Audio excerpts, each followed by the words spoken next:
Hey there, triathletes. Welcome to a video. What we are going to talk about Boulder 70.3 Boulder, Colorado. Currently, the race is scheduled for August, and typically it has been in August, the beginning of August for the past several years. So we're going to discuss the weather and what to expect around this time of year in Boulder, so you guys can be prepared and ready when you're out there. So the first stop I usually make is hitting the website. So Ironman 70.3 Boulder, Boulder, Colorado, August 1st, 2020. And they do have the nice listed kind of what they expect as far as temperatures goes, air temperature and water temperature. So 86 degrees Fahrenheit for the average temperatures, average water temperature is 66 degrees Fahrenheit. So that average water temperature bodes well for wetsuit legal, which usually it is out in the reservoir. I think I've done the full in the past and it was wetsuit optional. So I went without a wetsuit, but I've done the half 3 times and it has always been wetsuit legal. And I've always done the race in August. So just it should be wetsuit legal, but always bring your speed suit and your wetsuit just to be on the safe side. So that's kind of the water temperature. So we'll talk a little bit more about the air temperatures. So I like to go ahead and just check, look at time and data, historical averages around Boulder. So historically in August, you get about a high of 86, you get about a low of 58. So in the morning, it will be a little bit chilly. So you'll want to plan ahead, have something to wear to keep you warm in the morning.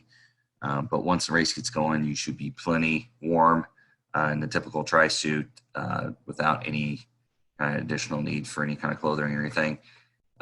Every once in a while it might be a little chilly, so do bring maybe arm warmers or something just in case, but more often than not, you're not going to need them.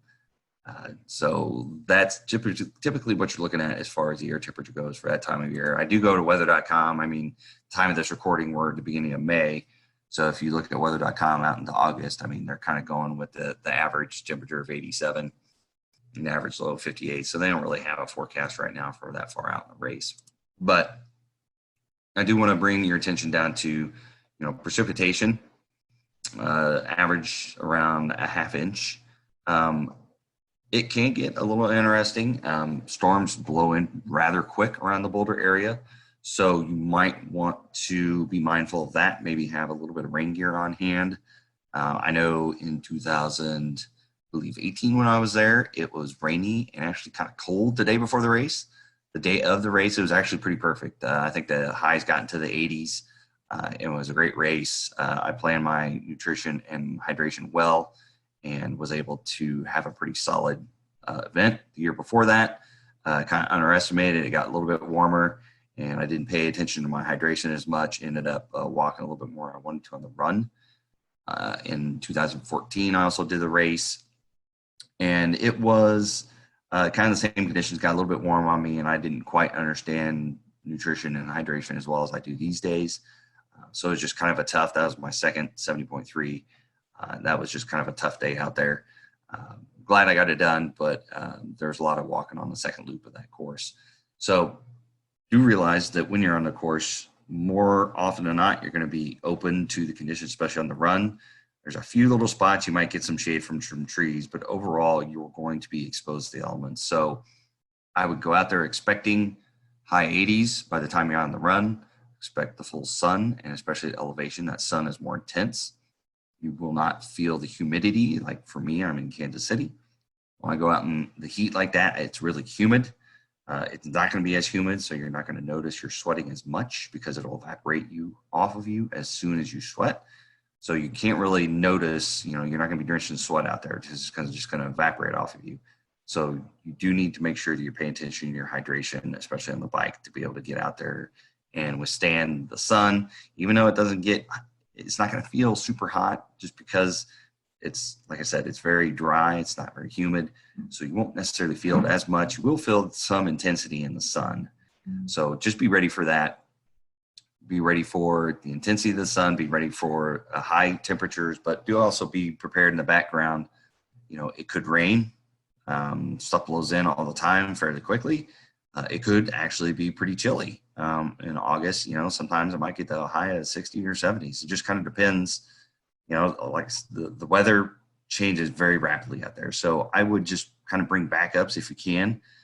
just maybe some arm warmers, maybe some rain gear of some sort just to have on hand. Make sure you bring something to put your stuff in your transition bag that's going to sit in transition to keep it warm, maybe a nice trash bag or something like that, just to wrap everything up, and just in case it does get rainy. And if it doesn't, you just stuff in your bag. It's not that big of a deal. That's kind of one of my takeaways, is just be prepared. I mean, the weather changes pretty rapidly, and I would not, the forecasts are pretty wild out there. The prediction is pretty much updated every 10, 15 minutes, and it's kind of a surprise when something rolls in. But like I said, I think the key for 70.3 Boulder is expect a dry heat. It's going to be very hot. You're going to have to make sure that you pay attention to your hydration, because you will not have the visual cues like you typically would, in a lower altitude area, where when you're sweating, you're covered in sweat, you're drenched in sweat, and you're sweating. Out there, you're just breathing it out, you're sweating it, and it's evaporating immediately, so you don't understand how much you're losing until it's kind of at the end and it's too late. So that's my keys. That's my takeaways. It was pretty short and sweet. It's a great race. If you're out there off the bike pretty quick, you should usually beat the heat anyway. But like I said, I think it's going to be warm. It's going to be sunny, and just plan on that, and make sure you're mentally staying on top of your hydration and nutrition. Because like I said, you won't really notice it until it's too late on the run that you probably are not hydrated as well as you should be. So if you got any questions with all the videos, put them in the comments. I'd love to get back to you and answer any questions you got. Thanks.